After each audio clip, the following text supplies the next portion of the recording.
Olá, queridos jovens, tudo bem com vocês?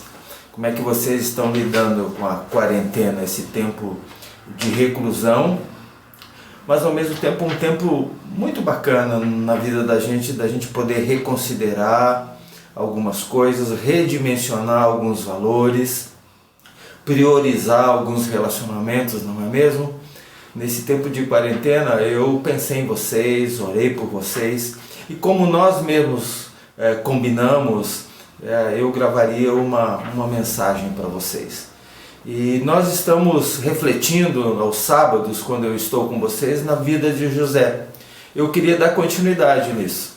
E o texto que eu quero abordar hoje está lá em Gênesis capítulo 39, do versículo 1 ao versículo 6. Deixa eu ler para vocês, eu sei que vocês têm o texto em casa, aí a Bíblia de vocês, mas acho importante a leitura para a gente refletir a partir do texto bíblico mesmo. Diz assim que José havia sido levado para o Egito, onde o egípcio Potifar, oficial do faraó e capitão da guarda, comprou dos ismaelitas que o tinham levado para lá. O Senhor estava com José. Perceba esse tom no texto. Há duas coisas que se repetem no texto. O Senhor estava com José e que Deus abençoa José. O Senhor estava com José de modo que este prosperou e passou a morar na casa do seu senhor egípcio. Quando este percebeu que o Senhor estava com ele e o que o fazia prosperar em tudo o que realizava, agradou-se de José e tornou-o o administrador de seus bens. Diz ainda o texto, um pouquinho mais à frente, que Potifar deixou a seu cuidado a sua casa e lhe confiou tudo o que possuía. Desde que o deixou cuidando de sua casa e de todos os seus bens, o Senhor, de novo, abençoou a casa do egípcio por causa de José. A bênção do Senhor estava sobre tudo que Potifar possuía, tanto em casa como no campo. Assim deixou ele aos cuidados de José tudo o que tinha, e não se preocupava com coisa alguma, exceto com a sua própria comida. Olha que interessante, né? Deixa eu falar um pouquinho para vocês sobre vocação a partir de um homem, de um escritor chamado Robert Bellah. Ele escreveu um livro chamado Hábitos do Coração. E ele diz nesse livro aí, abre aspas, todo e qualquer trabalho humano não é simplesmente uma tarefa, mas um chamado. O trabalho só é uma vocação se alguém chamar você para fazê-lo e se for feito para quem o chamou e não para você mesmo. É interessante que o Robert Bellah não é um cristão, mas ele é um desses profetas contemporâneos que não frequentam igrejas, que conseguem trazer para nós verdades que são preciosas, onde ele diz que o trabalho não é simplesmente uma tarefa, por mais rotineira que ela seja, mas ela é um chamado. A palavra chamado, ela tem um sentido de dentro para fora, alguém que te chama de dentro para fora para o exercício de uma vocação, e você só pode realizar essa vocação se alguém te chamar e se não for feito para você mesmo.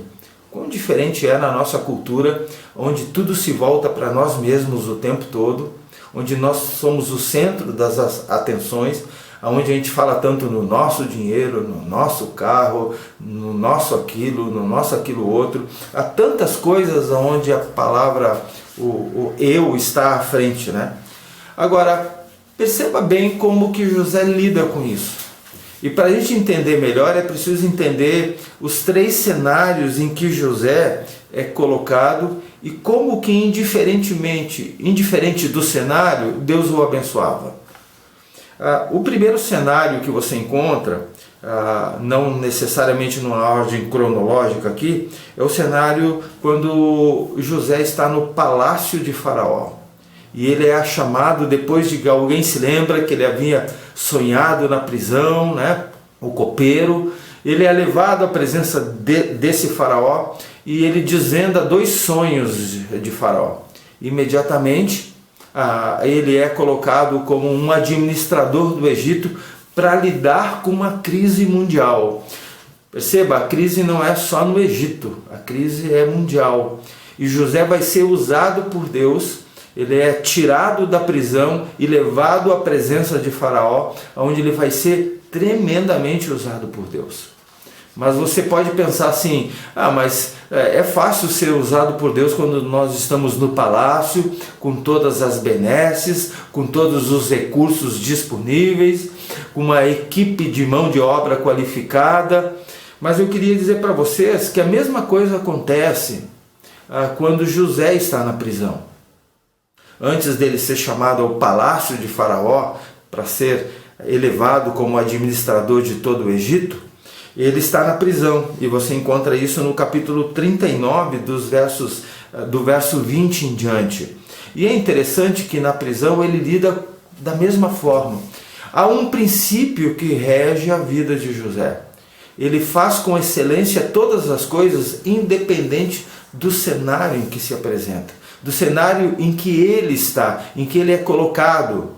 Então é importante que a gente entenda isso. Tanto faz na prisão quanto no palácio, José serve a um propósito maior, a um Deus que está com ele o tempo todo. Não importa o cenário, o que importa para ele é que aquilo que ele faz na presença da pessoa mais importante.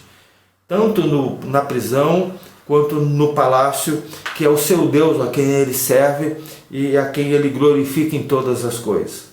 Mas o texto que nós lemos também fala dele na casa de Potifar, que é o terceiro cenário. É quando ele é levado pelos ismaelitas para o Egito. Potifar olha para José, compra José e o torna um escravo, o compra como um escravo. Mas é interessante que logo o Potifar, que é o oficial do rei, percebe que Deus está com José.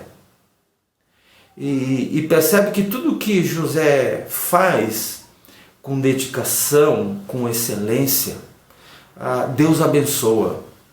É interessante essa questão de Deus abençoar a gente, porque normalmente a gente quer algo que seja extraordinário, mas muitas vezes Deus nos abençoa através da rotina do nosso trabalho.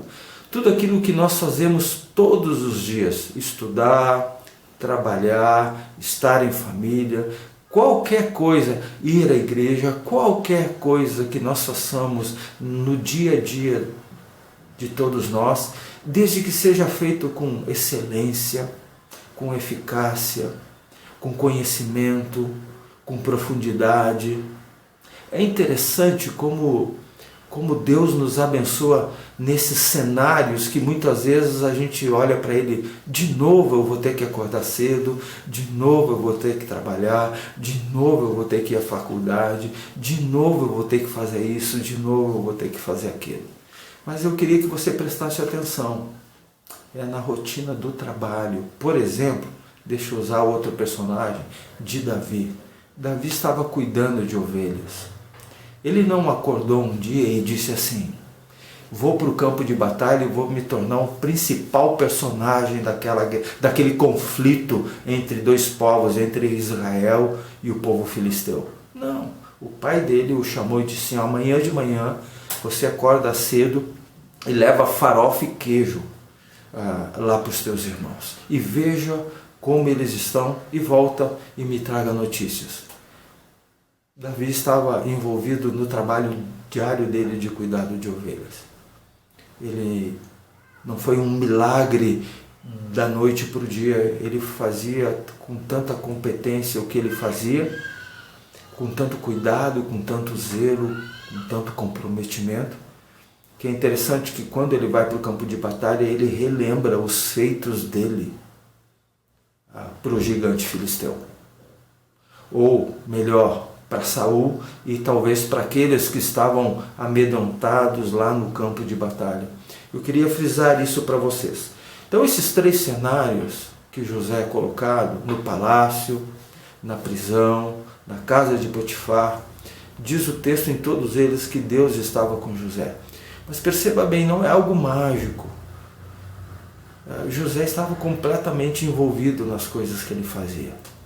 Desde os sonhos, desde cooperar na prisão, com a organização daquela prisão, desde ser levado à presença de Faraó, diz que ele se levanta, se barbeia, vai à presença dele.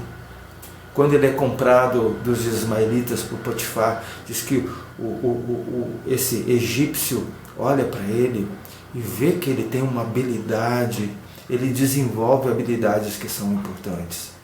E logo ele percebe que Deus abençoa tudo que José faz, ele prosperava. E logo por consequência, quem prosperava? O próprio egípcio, o Potifar, que havia comprado José dos ismaelitas. E é interessante que nós estamos vivendo um tempo em que nós temos que ter muito cuidado para quem nós estamos vivendo. Eu sei que nós estamos tolhidos de sair, de se movimentar, de poder conviver com as pessoas. Eu sei que isso restringe muito os nossos movimentos e nós devemos ter esse cuidado mesmo, é a recomendação das nossas autoridades. Mas eu queria parar para pensar com vocês que a gente não vive para nós mesmos. Nós estamos onde estamos, não importa o cenário, não importa a história que nós tivemos no nosso passado. Não importa mesmo. Para José já não importava se ele fora odiado pelos seus irmãos e eles tomados de ciúmes, o traíram, mentiram para o seu pai, que acreditou naquela mentira que José havia morrido. Há uma história passada de José que ele poderia ficar preso a ela, vitimizado a ela, por assim dizer. Ele poderia, quem sabe, chegar na casa de Potifar pela primeira vez, depois que ele foi comprado dos ismaelitas, e dizer assim, minha vida não vem dando certo, é mais um cenário onde eu tenho mais que me conformar e servir esse egípcio que é idólatra. Nós poderíamos também pensar que talvez exista, existe uma mão, como diz o nome do filme, a mão que balança o berço. Existe a mão que balança a história, que conduz a história.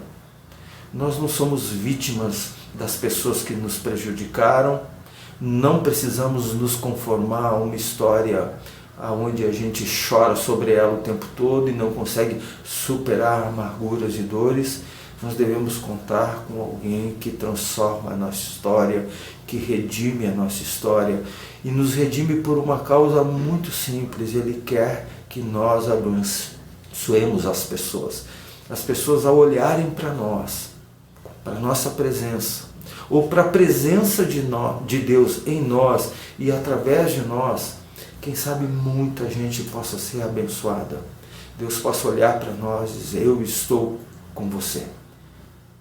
Coloque o seu nome, Carlos. Deus estava com Carlos, Deus estava com Letícia, Deus estava com Ceci, com Cadu, com Lívia, com Pedro, com Bruno, enfim, coloque o seu nome no lugar. Deus estava com você, mas Deus não estava com você para que Ele estando com você fique apenas restrito à sua pessoa. Diz que Ele abençoa toda a casa de Potifar. E eu acho que a gente vive um tempo, principalmente esse tempo de quarentena, onde a gente recupera o poder de viver em solidariedade, de reaprender a viver em comunidade, de reaprender a olhar para o outro, de perceber que os movimentos de Deus no nosso coração também são direcionados para as outras pessoas a quem Ele quer alcançar. Nós estamos em missão no mundo e já percebemos que o mundo que a gente vive não é uma Disneylândia, é um campo de guerra. E nesse campo de guerra, Deus quer te abençoar. Mas Ele quer fazer exatamente o que Ele disse para Abraão. Quando Ele chama Abraão lá no capítulo 12 de Gênesis, Ele diz assim, olha Abraão, eu vou te abençoar. A tua geração, ou a tua posteridade, a tua descendência vai ser maior que as estrelas do céu, maior que os grãos de areia da praia do mar.